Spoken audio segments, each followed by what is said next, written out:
आगे से बनाना है, यहाँ पे सामने से, यहाँ से। आमंत्रण मिला। आमंत्रण तो मुझे 3 दिन पहले मिला था, जिस दिन 5000 हनुमान चालीसा वितरण करनी थी, लेकिन मेरा पूर्व निर्धारित प्रोग्राम दूसरी जगह होने से मैं उस दिन उपस्थित नहीं हो सका। और मुझे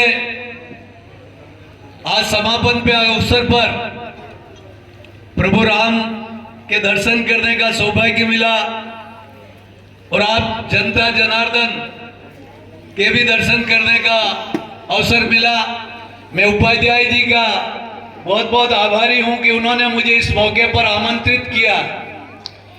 आप इतने दूर से बनारस, जो हमारी धार्मिक नगरी भी है, शास्त्र की नगरी है, जहां पर पढ़ाई का सबसे बड़ा केंद्र है भारत का, वहां से आप लोग आकर इस देश के सनातन धर्म और संस्कृति का जागरण करने के लिए आप एक अनूठा प्रयास कर रहे हैं। जबकि डिजिटल इंडिया है, उसमें सारा आजकल घर पर बैठे हुए स्क्रीन पे सब कुछ देखा जाता है, लेकिन वो देखने में और ये देखने का आनंद अलग होता है। जब हम बचपन में पढ़ते थे तब हमारे गांवों में भी ऐसे ही हल्दीघाटी, जो मेरा गांव है, वहां पर भी रामलीला खमनोर में हुआ करती थी, तो हम 6 किलोमीटर दूर बलीचा से वहां देखने जाया करते थे पैदल।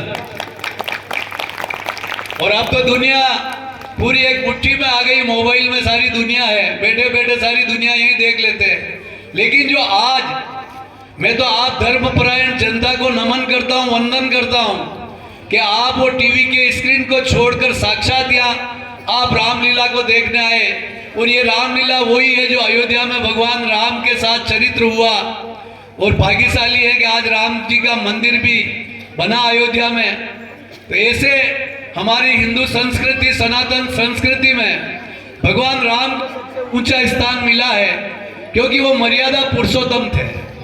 उन्होंने अपने पिता की आज्ञा का पालन करते हुए 14 साल वनवास काटा और राज सिंहासन को ठुकरा दिया। आज तो इस कलयुग में राज के प्राप्ति के लिए सब अखंड अपनाए जाते, षड्यंत्र किए जाते, साजिशें की जाती है, और हो सके तो खून खराबा भी करने में पीछे नहीं रहते।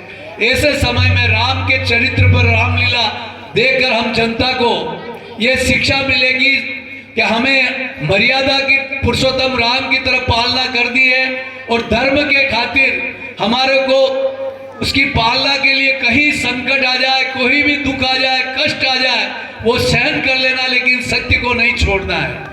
यही मेरा को इस अवसर पर कहना है। मुझे इस अवसर पर आपने जो मान सम्मान दिया, उसके लिए बहुत बहुत साधुवाद देते हुए मैं शास्त्री जी का, उपाध्याय जी का बहुत बहुत साधुवाद देता हूँ। उन्होंने एक मेरे छोटे भाई सरपंच साहब संजय जी ने ये आयोजन किया, एक छोटे भाई मदन पंडित जी भी आपको आमंत्रित कर रहे हैं। वहां पर भी मुझे आना ही पड़ेगा, क्योंकि वो भी मेरा बहुत राजनीतिक शिष्य है, तो वहां पर भी मैं उपस्थित होऊंगा।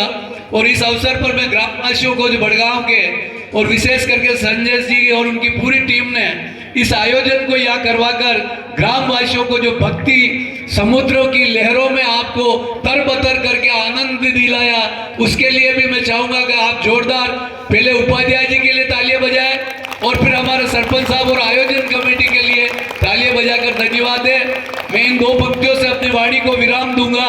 कितनी सी बात हवाओं को बताए रखना, रोशनी होगी चिरागों को जलाए रखना, लहू देकर हिफाजत की है शहीदों ने इस देश, इस माटी और इस हमारी हिंदू सनातन संस्कृति का गौरव सदैव बनाए रखना, बनाए रखना। जय राम जी की।